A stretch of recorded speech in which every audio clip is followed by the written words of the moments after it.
So we're taking a quick break on we're taking a break on our series on reforming worship.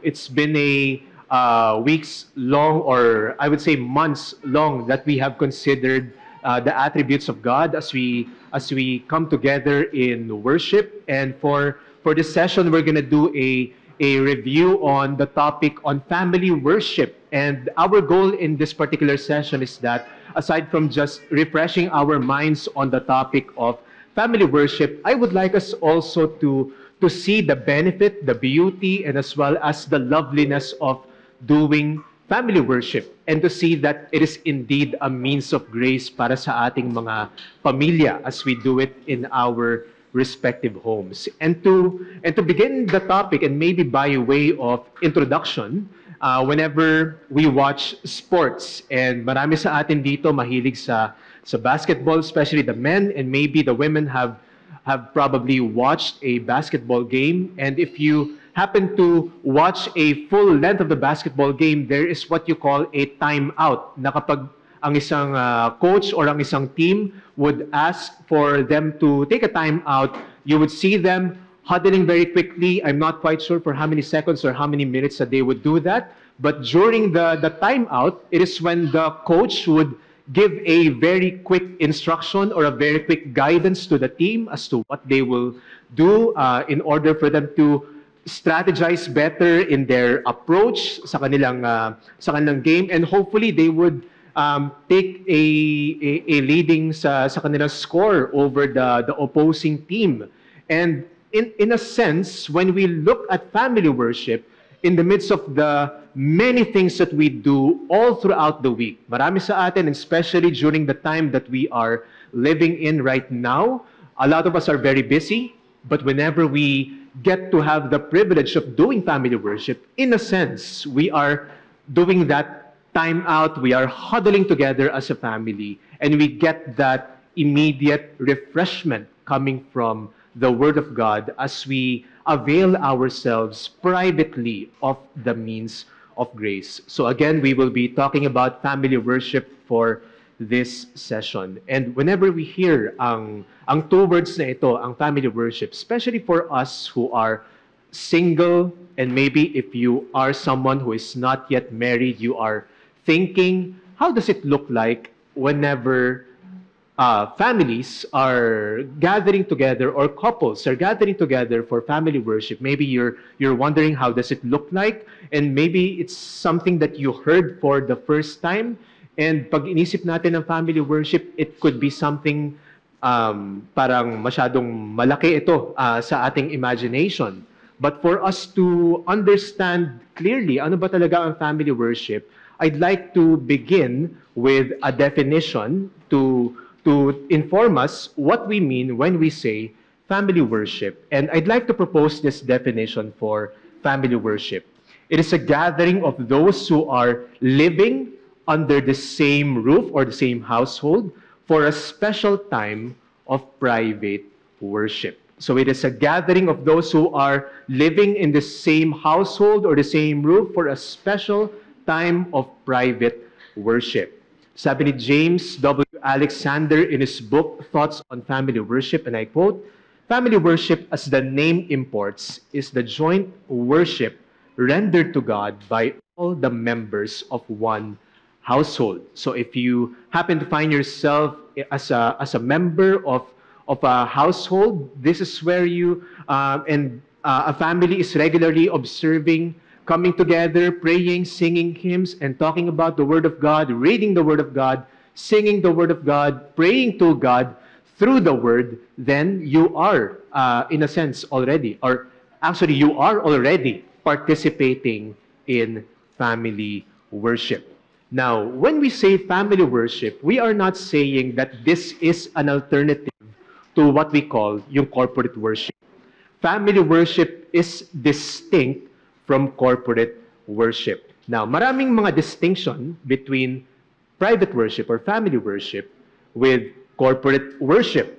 First and foremost, the spiritual family is different from the natural family.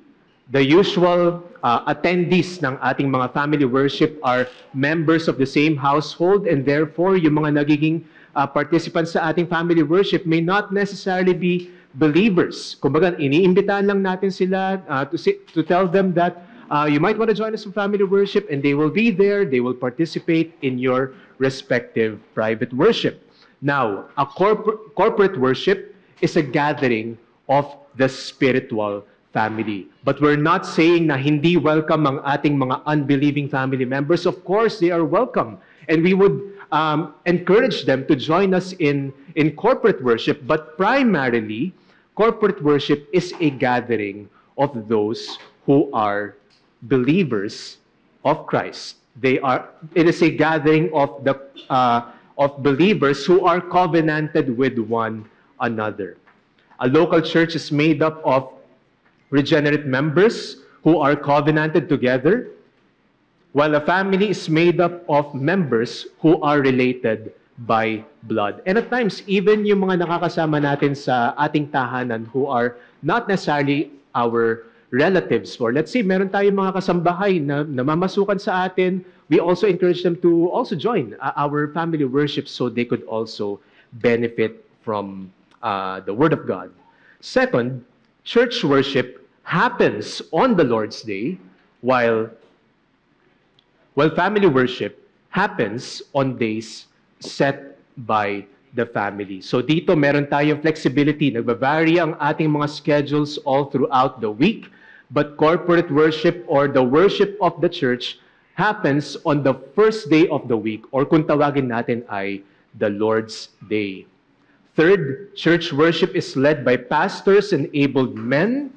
And meron tayong kung tawagin na 2 church offices. And if we're gonna make a very quick review, what are the 2 church offices in a local church? What is the first one?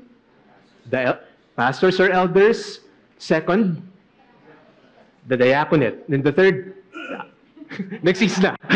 Okay, tinetest ko lang kayo. Okay, the elders and the diaconate. So, pastors and able men, while family worship is led by the husbands or the fathers. So it happens in the household, led by the husband or the father of the house. Now, and most importantly, the fourth one are the sacraments, baptism, and the Lord's Supper are specifically ordained for local churches only. It is not something that we do sa ating mga tahanan. Or for example, meron tayong bathtub sa bahay, or meron tayong mga leftover wines or maybe bread in our homes, then we might get the idea na baka benefit naman tayo, we can observe the sacraments in our homes. But as we see in the scriptures, for example, Matthew 28 verse 19, baptizing them in the name of the Father and of the Son and of the Holy Spirit, it is primarily given to the church. And 1 Corinthians chapter 11 assumes that as they come together in worship, they are breaking bread together. And so hindi ito something, or the sacraments are not something to be observed in the respective homes of believers.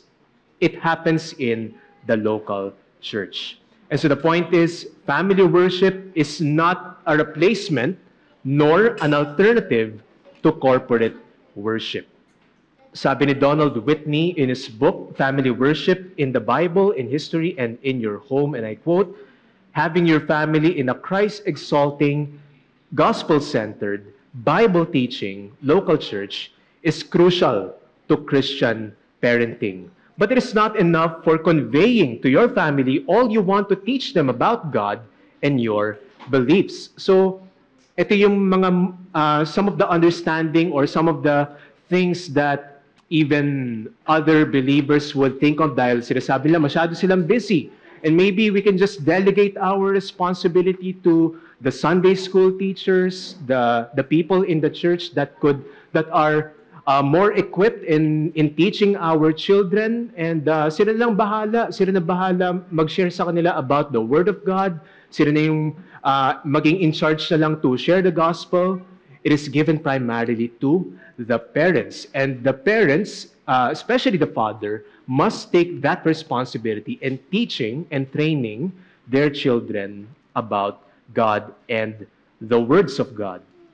Moreover, Christian parenting, but it is not enough. Okay? Moreover, it is unlikely that exposure to church once or twice a week will impress your children enough with the greatness and the glory of God that they will want to pursue Him once they leave your home. This is why family worship is so important. But even more importantly, and this is the most important sinabi ni Donald Whitney, God deserved to be worshipped daily in our homes by our families. So, sinasabi ni Donald Whitney dito, if we want to impress biblical truths in our children, it would never be enough for them to just join an hour or two or just dedicate a day for it. Well, hindi naman natin sinasabi na hindi siya talaga beneficial. Definitely it is dahil dito nare-receive ng mga bata at ng ating mga pamilya ang means of grace. But as we do family worship, as we engage them daily in our homes, nare-reinforce at laging napapaalala sa ating mga anak, sa mga family members, ang gospel. At napapatotoo nito ang ating faith in our Lord Jesus. Now, so we talked about family worship, how it's different from corporate worship, and somehow yung ini-stress natin yung importance, but why do we do family worship in the first place? So I have several points on the grounds as to why we should do family worship. So unang-una dito, Scripture implies the necessity of family worship. Now, if you're gonna look at the Bible and search for a chapter and a verse that would tell you that thou shalt do family worship, you will not be able to find one. No explicit command is indicated in Scripture, but several texts implies that God desires families to worship Him. Now, out of love for the Lord, parents should teach their children of the things of God diligently. If you would open with me to Deuteronomy chapter 6, verses 4 to 7, this is where the Shema is indicated. So dito pinapakita ng ating Panginoon through Moses that as we love the Lord our God with all our heart, with all your soul, and with all your mind, sinundan niya ang kanyang commandment, and he told the people of Israel, and these words that I command you today shall be on your heart. And verse 7, he particularly tells the people, you shall teach them diligently to your children, and shall talk of them when you sit in your house, and when you walk by the way, and when you lie down, and when you rise. And so there is, kumbaga parang diligence on the part of the parents or the leader of the household to talk about the Word of God in their respective families, and particularly to their children. Now, we also see in Joshua chapter 24. Now, si Joshua, when he was talking to the Israelites as well, Joshua chapter 24, verses 14 to 15.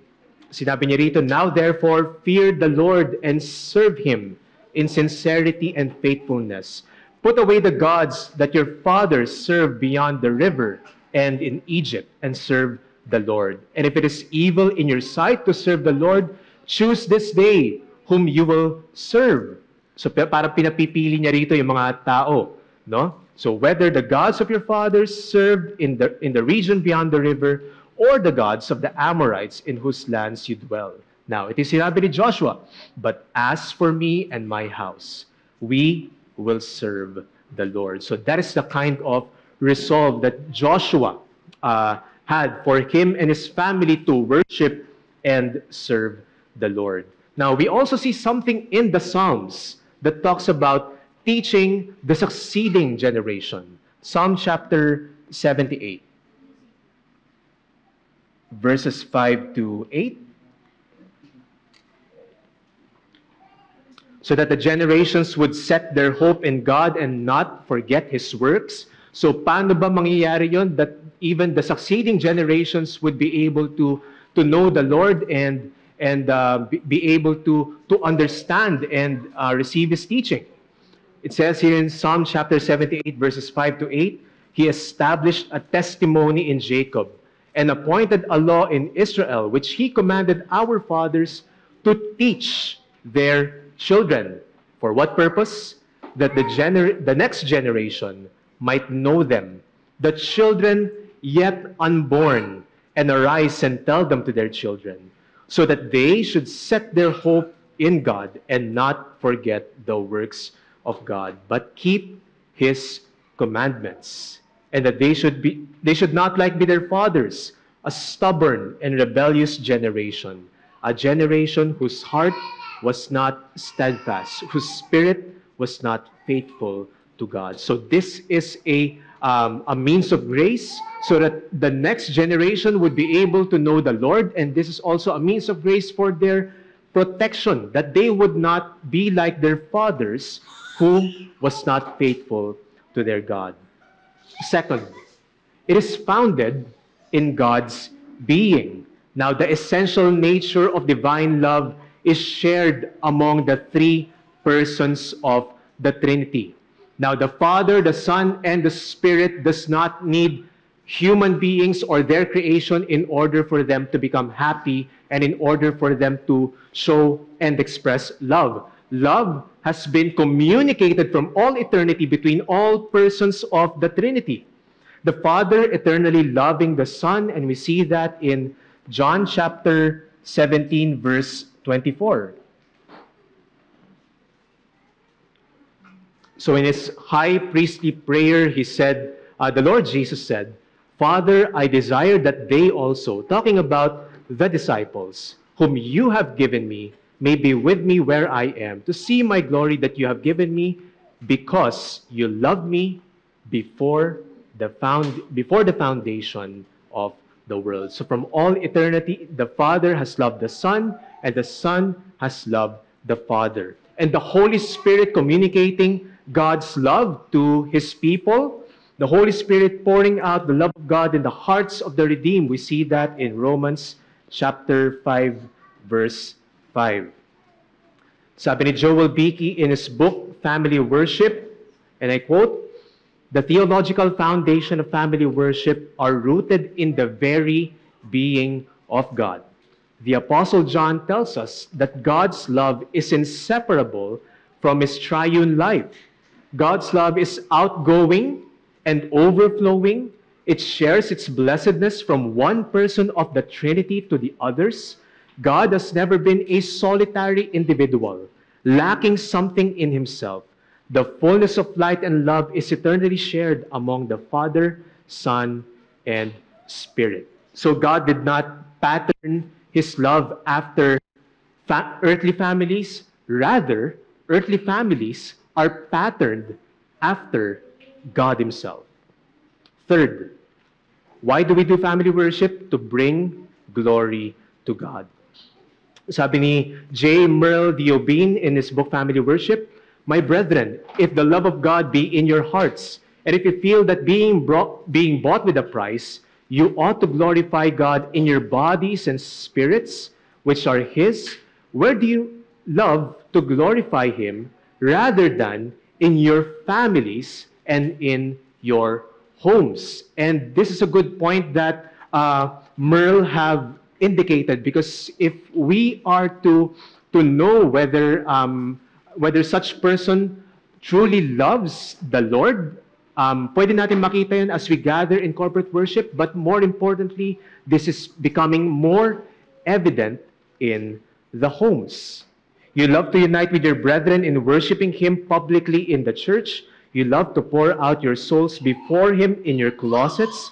Is it only in the presence of that being with whom God is connected you for life and before your children that you cannot think of God? So china-challenge niya ang mga families that knowing that if they desire to glorify God, they ought to worship Him in their respective homes in family worship. And fourth, to protect your family from sin and to lead them to Christ. It sanctifies and guards the members of the family, and in family worship, it facilitates the Word of God, and ang mga the husbands are called to love their wives just as Christ has loved the church. And paano ginagawa ito ng mga husband? Punta tayo sa Ephesians chapter 5, verse 25. So we've been hearing this over and over again. So madalas natin naririnig ang passage na ito being quoted in really understanding how the husband should love their wives. So it says here in verse 25, husbands, love your wives just as Christ loved the church and gave himself up for her, that he might sanctify her. How? Having cleansed her by the washing of water with the word. So, clearly, ang role ng husband as they love their wives is to teach them and to continue teaching them with the word of God. And through the teaching and the leading of the husband towards her wife, nasasanctify ang asawang babae. And in 1 Peter chapter 3, on the part of the wives, likewise, wives, be subject to your own husbands, so that even if some do not obey the word, they may be won without a word by the conduct of their wives. So nabanggit natin kanina, as the word of God is being taught towards the wife, as the wife is being sanctified by the word of God, ito ay ideally nakikita sa pagbabago ng asawa. And as well as in the children, Ephesians chapter 6, verse 4. Fathers, do not provoke your children to anger, but bring them up in the discipline and instruction of the Lord. So it necessitates that in the homes, through family worship, the Word of God is being taught towards the members of the family for their protection. The wife is being protected from sin through the leadership of the husband. The husband is being protected from sin as well in the submission of the wife. And the children are likewise being protected from the influences and the sinfulness of the world through the Word of God. Fifth, to experience the means of grace at home. And so God uses family worship as a means of grace for sinners to receive spiritual blessings. And the means of grace provides us hope for salvation to unbelievers, to build up believers, and produce real joy in the home, and to give comfort in trials. And this is what's beautiful about family worship. Whenever the members of the family are gathering together, if ang isang miyembro ng pamilya ay may pinagdadaanan, it's something that they could talk about, and immediately as they look through the Word of God, they can immediately receive comfort from God's Word. So it's becoming a means of grace for them. And I've mentioned earlier that not only believers are gathering in the household, but even yung mga unbelieving household members natin, if they happen to participate in your family worship, it is also a means of grace for them. At maaari itong gamitin ng Panginoon para sila ay masave as well. And sixth, to influence society. The family members who benefit from family worship extends the effects of God's grace to their duties outside. Now, if they regularly hear about Christ in the home, if they regularly hear their fathers and their mothers talking about the Word of God, reminding them of the instruction on God's Word, the rebukes of the parents, and the instructions of the husband and the wife, it is something na nagsisurface sa mga minds ng family members natin, especially with the children. And thereby, whenever these things are kumbaga, filling up their hearts and in their minds, it has a way of influencing those who are outside as well, the society. Now, we've talked about as to why we should do family worship. Now, madalas na nagiging tanong sa atin, How do we do family worship? Where do we start? Paano ba natin ito dapat gawin sa ating mga tahanan? Now, whenever we do family worship, there are three things that we need to take note of as we consider starting this. And if you're doing this with your respective families, maybe this is a good reminder para sa atin. We must aim for, number one, brevity, second, consistency, and third, solemnity. Now, brevity, sinasabi natin na it has to be, ano ba? Ano ba yung word na pwede natin gamitin doon? Concise or even succinct? Medyo mas succinct, di ba? Parang, or parang brief, ayan, mas shorter. More, kumbaga parang mas abridged yung, kumbaga sa mga libro, di ba, meron tayong mga full version and we also have yung abridged version. So kumbaga, whenever we do family worship, don't think of it like the Lord's Day worship. That it has to be an hour's length. Well, maganda kung it's something that we could do at home as well and the members of the family are very much willing. But of course, given the busyness of our lives as well, there is a benefit in aiming for brevity. Especially when you have children at home, malaking bagay na maging concise tayo in our family worship. Second, aim for consistency. If it's regularly happening in the home, yung benefit dito is that even the members of the family would ask, hindi ba tayo mag-family worship today? Or maybe some of your kids would ask, let's do family worship. So that's one of the things that we could benefit from. Na kapag tayo masyado tayo nagiging busy, at times even the kids would remind you to actually do family worship. And of course, since it is worship, it is essentially worship. It is coming before the one true God. We also seek to be solemn in our worship. Test. Okay naman? Okay. So, how to do family worship? Unang-una, instruction in the Word of God. So, the teaching from the Scriptures in order to train them in the knowledge and the precepts of God. We've read Deuteronomy chapter 6 earlier, Ephesians chapter 6, particularly for the children. And of course, the husband and the wife, as they look into the Word of God, as they seek to understand what the Word of God is teaching, they also grow in their understanding of who God is and our Lord Jesus. And we are also commanded in Scripture to grow in the grace and in the knowledge of our Lord Jesus.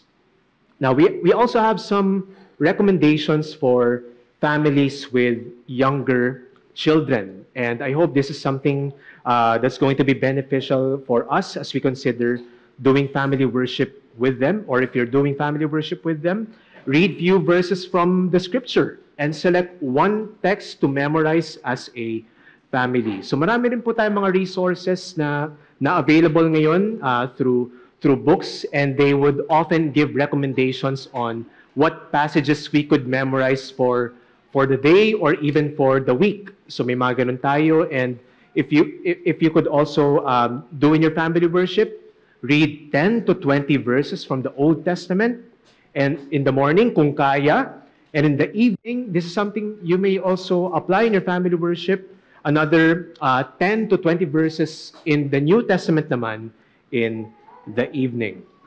And maybe read 2 to 3 questions from the Baptist Catechism, Spurgeon's Catechism, or an Orthodox Catechism.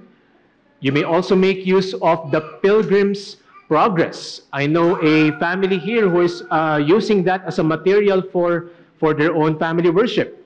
And maybe read the Decalogue. So kapag pinasada natin ang Decalogue, so we may consider making use of the version of the Decalogue that we are using in our corporate worship, yung version ni Isaac Watts, yung mas shorter version dahil madali itong naaalala ng mga bata. And so when you go through the Decalogue, you can also remind them that what does the Decalogue teach us?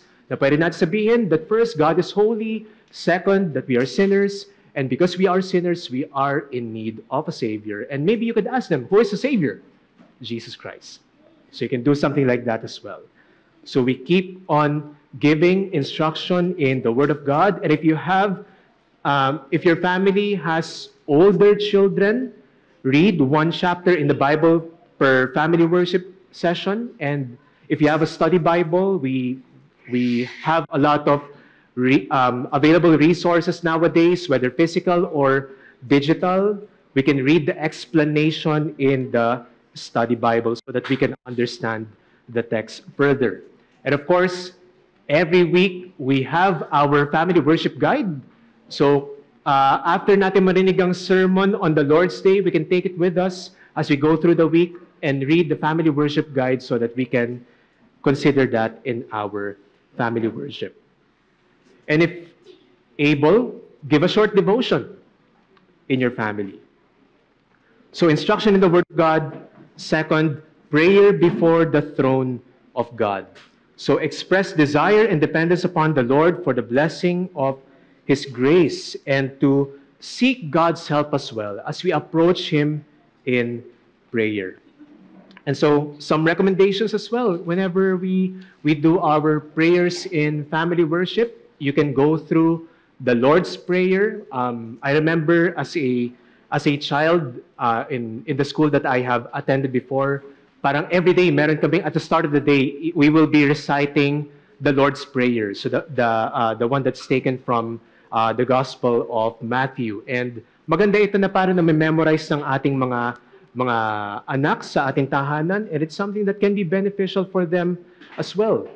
And even the parents could ask the child or the children to follow along as he prays. So pwede natin sabihin sa ating mga anak na, okay, so I will lead a prayer but you would repeat after me. So depende na lang sa kakayahan ng bata if they could do word per word, or maybe you could also do certain phrases kung kaya na po ng ating mga anak.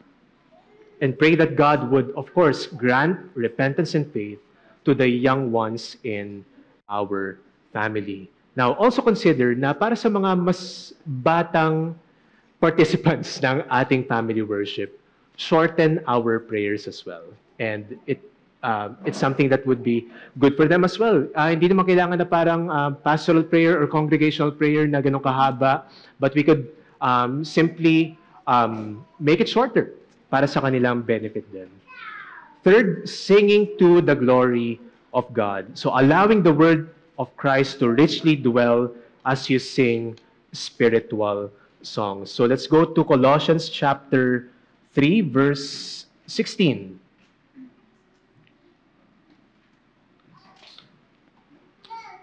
So the Apostle Paul said in Colossians chapter 3, verse 16, let the word of Christ dwell in you richly, teaching and admonishing one another in all wisdom, singing psalms and hymns and spiritual songs with thankfulness in your heart to God. So ang hymns has a way of advancing or allowing us to know on what the Word of God teaches in a form of a song. And ang kagandahan nito, whenever the children are able to follow along in family worship through the hymns that they are hearing on the Lord's Day, they inevitably hear and nagiging instructive din ito para sa kanila. And it is highly recommended that you sing hymns or psalms that are usually sung during corporate worship. And some of our presiders, di ba, nagpapadala sila ng songs in advance, usually 2 days or maybe a day before the Lord's Day. You can make use of it as well in your family worship. So how do we do it whenever we do family worship? Maybe you can sing 1 or 2 hymns, one to open the worship and another one to close your family worship session. Or if you would want to do psalms in the singing of songs, maybe you could make use a tune that is familiar para makasunod din, or maging familiar sa atin kung paano natin siya kakantayin and they could follow along. And so some practical considerations as well for our families. So number 1, aim for consistency while keeping flexibility. Hindi natin may iwasan that all throughout the week that there would be some instance where your regular time for family worship could be affected. So while you have a regular session for your family's private worship, accommodate certain deviations only if may mga instances na nangyayari. But don't, kumbaga parang hindi natin babaguhin yung schedule just because may mga, parang may mga inaasahan tayo. Keep the regular schedule, but if certain things would happen, then accommodate and adjust accordingly. Second, make it structured but welcome, and ito very important, and parents can make use of this. Make it structured but welcome and take advantage of distractions. Especially kung hindi lang kayong mag-asawa ang nagpa-family worship, if you have children, madalas malikot sila. Madalas madaldal sila. Madalas ine-explain mo pa lang may question na sila. Make use of those distraction. And third, do not postpone. Ito, very important. And we can be guilty of this one. Do not postpone despite discouraging moments in the family. Hindi natin maiwasan that at times there would be some arguments that would happen right before family worship. Or maybe one of our children would get disciplined dahil meron silang nagawa, and it somehow affects the preparation in approaching family worship. Na parang we don't feel like doing it kasi may nangyaring parang discouraging sa ating family. So, do not make it as an excuse. And especially kapag nagkaroon ng, kumbaga, na-offend ang bawat isa, do family worship dahil ito ang nagpa-facilitate din ng forgiveness. We could also make use of this as an opportunity to ask for forgiveness to your children, to your spouse, and to restore one another. Now, merong shinare si Tom Ascol, and this is not related dun sa pag-postpone ng family worship, but this is something that he shared. He was looking back during the early days that he was doing family worship, and back in the day, sabi ni Pastor Tom Ascol, he would do 30 to 45 minutes family worship, and it is a disaster daw according to him.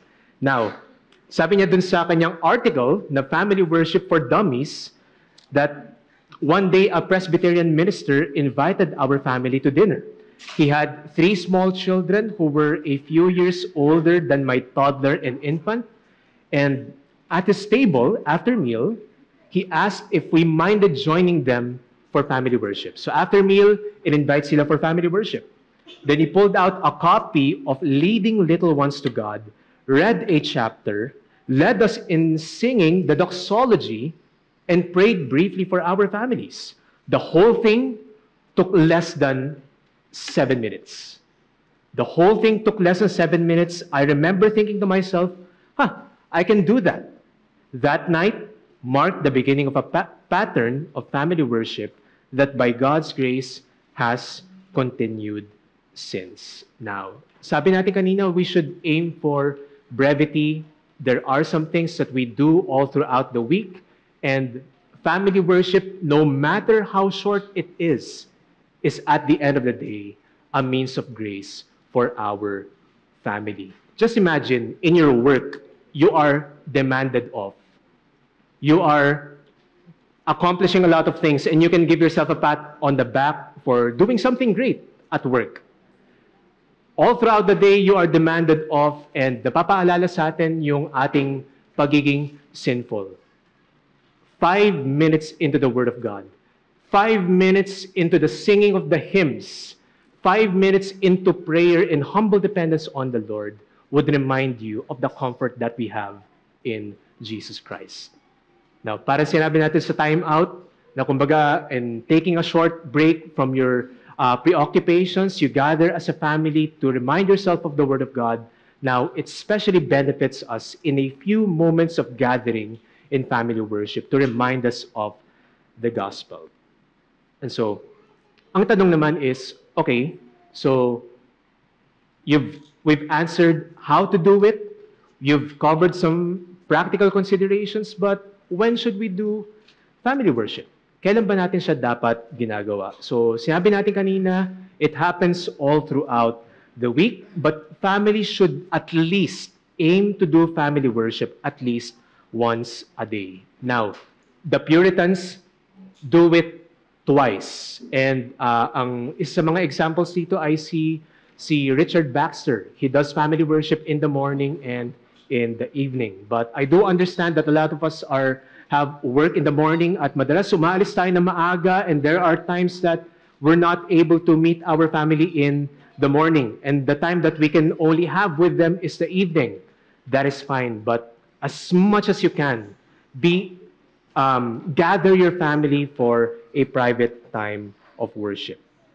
Sabi sa the Westminster Directory of Worship, family worship which ought to be performed by every family ordinarily morning and evening, consists in prayer, reading the scriptures, and singing praises. Joel Beakey, in his book Family Worship, ideally family worship should be conducted twice a day, in the morning and in the evening. That fits best with scriptural directions for worship in the Old Testament economy, in which the beginning and close of each day were sanctified by the morning and evening sacrifices, as well as morning and evening prayers. And in the New Testament church, which apparently followed the pattern of morning and evening prayers. So as much as you can, be able to do family worship at least once a day. Now, marami rin namang objections against family worship. And I wouldn't say that this is an objection that, kumbaga parang very hostile, na sinasabi natin na ayaw talaga nila ng family worship, especially for believing families. But this is more of a concern, kaya sila nagkakaroon ng objection as to why they should do family worship. And pinakauna on the list is that we have no time.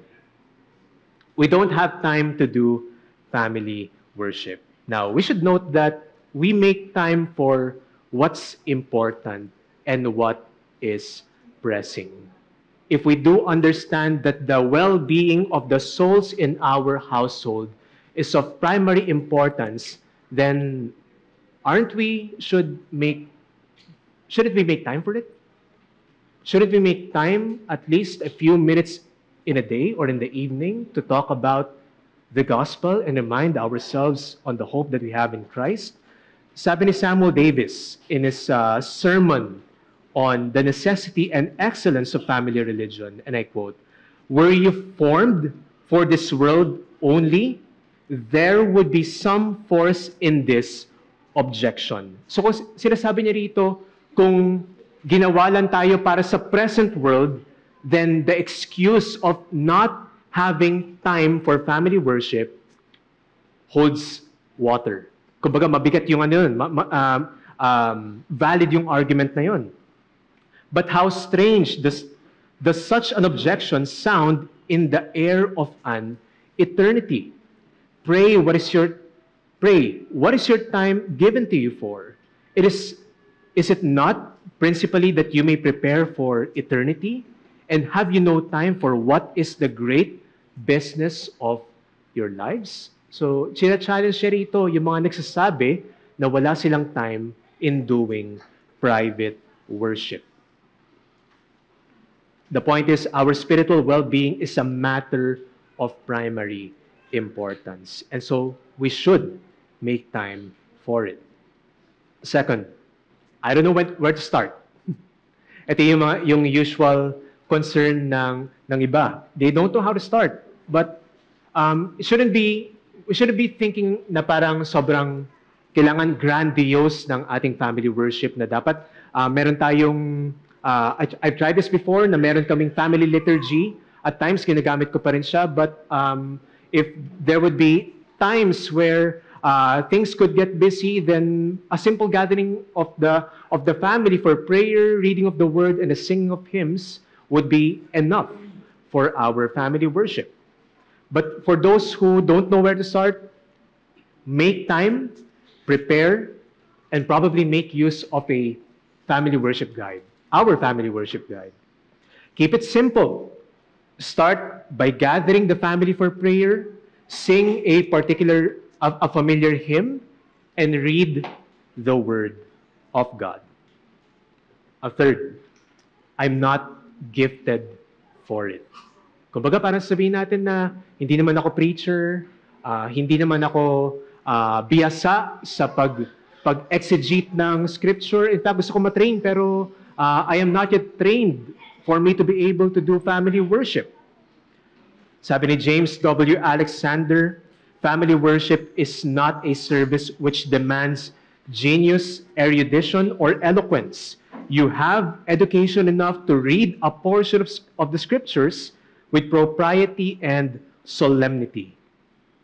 And you can so far gather your thoughts by suitable premeditation as to pour out a prayer to God for those whom you love, which will be all the better for its simplicity of expression. It doesn't take, hindi naman kailangan na maging seminary students muna tayo, hindi naman kailangan na maging preacher tayo, or even the one who have studied the scripture to be able to start family worship. You can start somewhere. Number 4, in our families, not everyone wants to join. Ito yung mga common concern natin na parang, hindi naman gusto sumama nung isang kapatid natin, siguro postpone na lang muna natin. But my encouragement is that be consistent with those who are regularly attending or participating the family worship. Of course, keep the invitation open. Huwag natin isara ang ating mga puso sa ating mga family members na maybe in the early goings ay ayaw sumama sa ating family worship. Normal lang naman yun. And at times they would have some hesitations. They would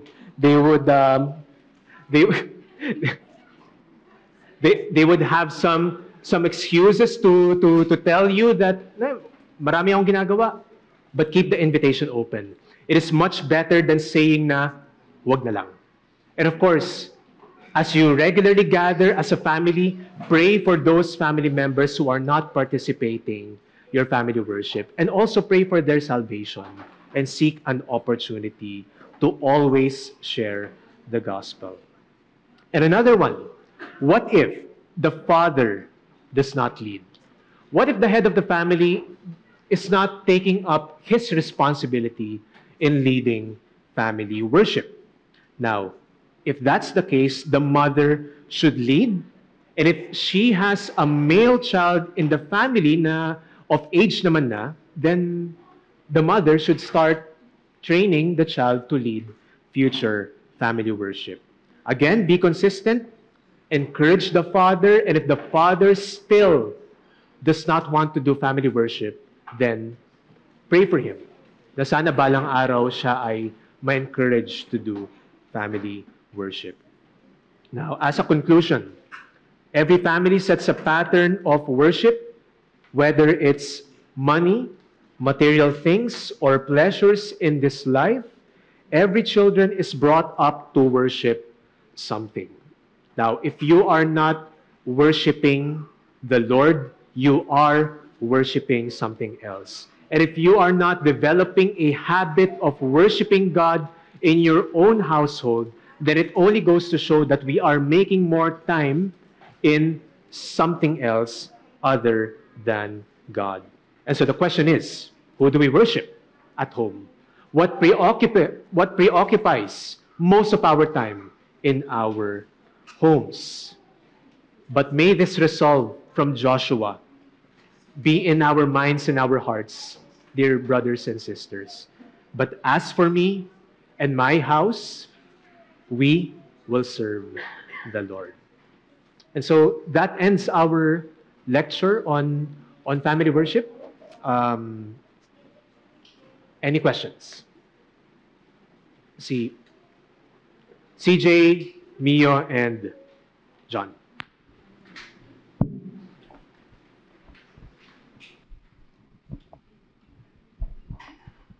Yung question ko is, parang what if yung person, I guess I'm asking for people who are single muna. And yung household niya is, well, parang hindi talaga Christian. And let's say, parang providentially, this person, hindi siya magkakaroon ng family talaga even in the future. Parang how would you encourage those people who will not be able to enjoy yung benefits of family worship? Gandaan sa ating sa isang local church with covenant membership, aside from the fact that they could join families in their family worship. So tatanungin niya yung mga other members to join family worship in his or her family. If the family members naman are not hostile to their faith, then maybe they could ask or they could propose that they could lead family worship in their household.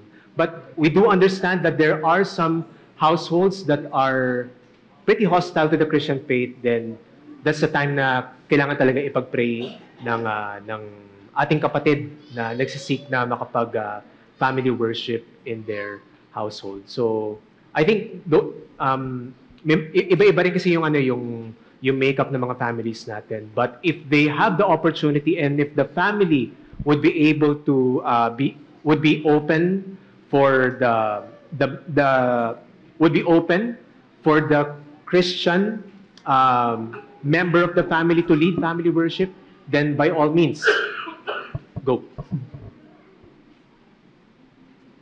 Good. Si Mio. Hi, Pas. May question lang ako. Actually, dalawang part siya. Okay lang ba?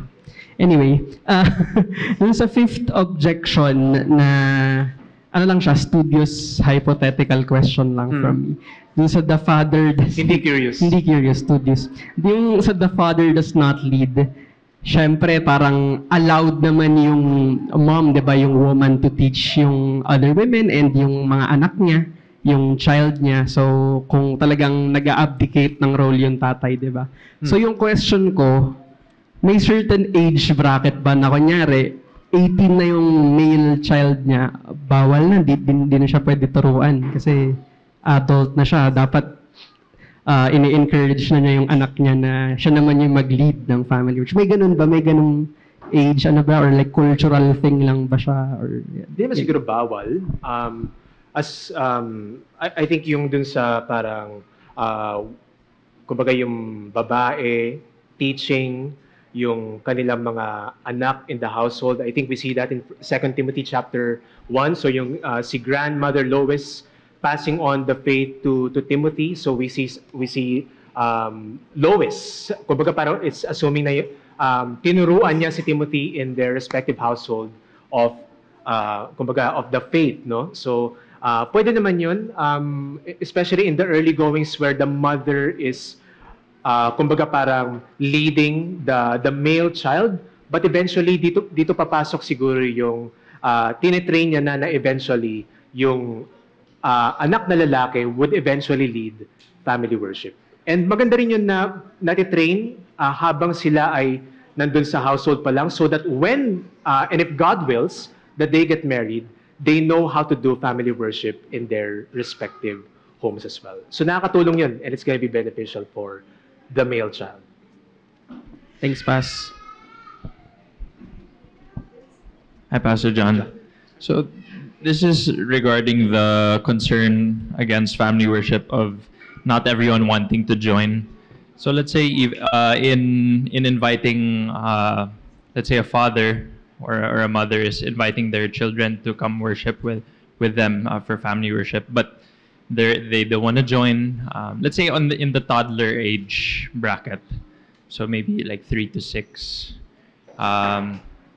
And they don't want to join, even with constant persuasion and trying to get them to join you, they don't want to join pa rin. Is that grounds for disciplining them, or is it appropriate to spank them and to also teach? Hindi naman siguro agad-agad, no? So, Yeah. sorry, parang I'd like to clarify lang yung parang, I guess yung hypothetical situation that you are citing, no? So, kumbaga parang you are in the same household, and then lagi natin silang ini-invite to do family worship, but tama ba, they refuse to join. to- I don't want. If they just say that they don't want. Okay. And So, then- kumbaga parang sinasabi na, Tito, ayaw namin. Yeah. Ayaw namin. So, I don't think parang discipline naman agad-agad. Mhm. No, kumbaga parang to the point that we would be spanking them, no? So, kumbaga parang under pa rin naman sila ng authority ng kanilang magulang. What we could do is, well, unang-una, we should pray for our family members who are not open to joining the family worship. But maybe we could also encourage the parents that I'm open to do family worship, and pwede bang ma-encourage natin si kid number 1 and kid number 2 to join me as well. We'll just talk about the word of God, sing hymns, and pray together. So maybe we could start with that. How about as a parent naman? Pero same thing, hindi agad-agad. Hindi naman siguro agad-agad. No? So, continue inviting them. Pray for them. I think Okay. that's the best we could do kung talagang, for now, sinasabi nila na no. That's the most appropriate. Yeah. Okay. Thanks, Pas. Good job.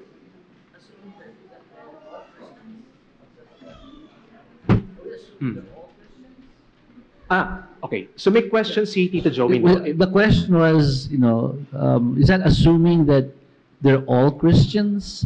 Like they're all church-going Christians? Okay. And then,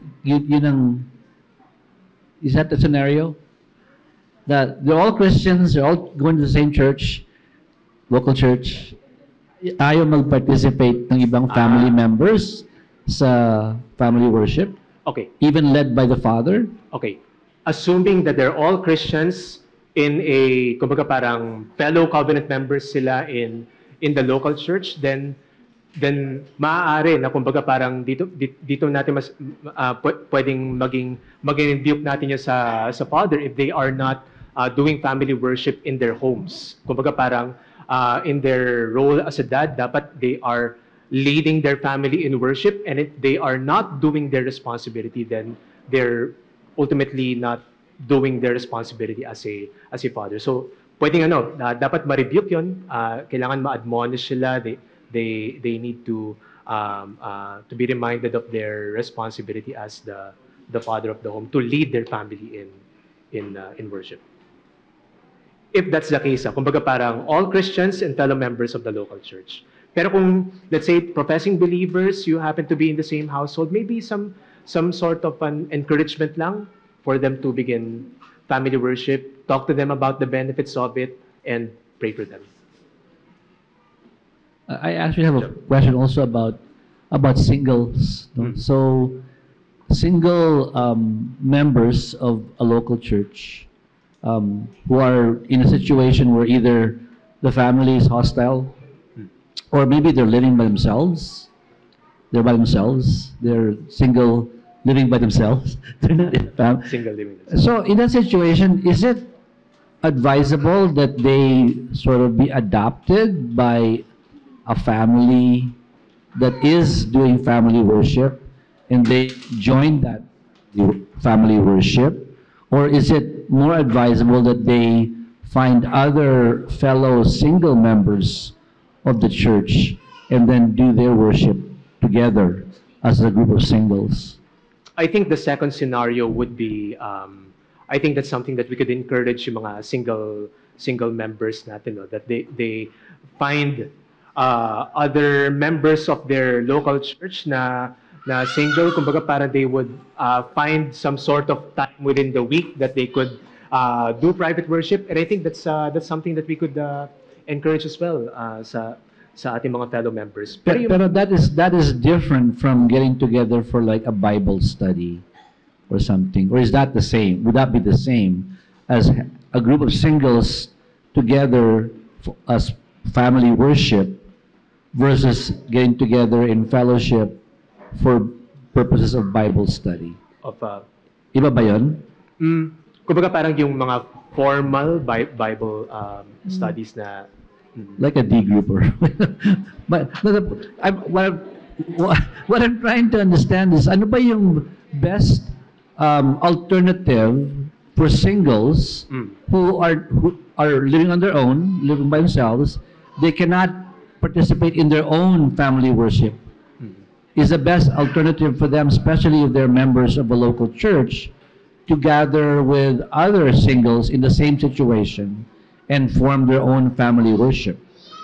Okay. So, kumbaga parang it can happen organically naman within the it doesn't have to be parang it's a formal Bible study, but if the church would encourage certain kumbaga parang what we do here in our dati di ba meron tayo nung Revelation yung Bible study on the book of Revelation. It's something that we could do as well for the purpose of studying the Word of God. Pero if they would have the opportunity to gather within the week, Tito Joey, then that should be fine. Kasi the reason I ask that is that I think we are really blessed by the family worship guide that we get weekly. I mean, I don't know how many other people. I just can't see how it could be done for us better than using that, no? Unless maybe the father is more talented. but I think it's a real blessing. But so ang tanong dun is, can that be used by a group of single Christians who cannot do family worship in their own family? Yep. Of Can that course. be used? And So, we would So yun ang kanilang basis for their for weekly their- gathering. Yes, of course, definitely.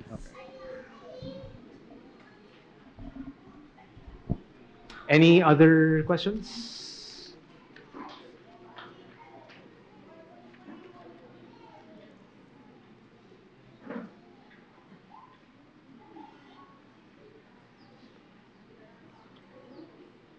Okay. So if there are no other questions, let's close in prayer. Heavenly Father, we thank you for the opportunity that you have taught us this lesson on family worship and for teaching us with your words and reminding us, O Lord, of the duty that you have given to families to worship you privately. And you are indeed deserving of all worship, O God, because you have been so gracious upon us to give us Christ and to grant us eternal life through him. And so, Lord, we pray that our worship this afternoon, pray for our worship this afternoon that you would prepare us, O Lord. May you awaken us, Father God, for the proclamation of your words. And we pray that in the singing of the hymns that we would be engaging ourselves would truly allow the words of Christ to dwell in our hearts richly. And, O Lord, we pray that every aspect of our worship may be pleasing before you. And we pray that you would likewise sanctify the saints and save those who haven't believed in the gospel. So, Father God, marami po salamat. This we pray in Jesus' name.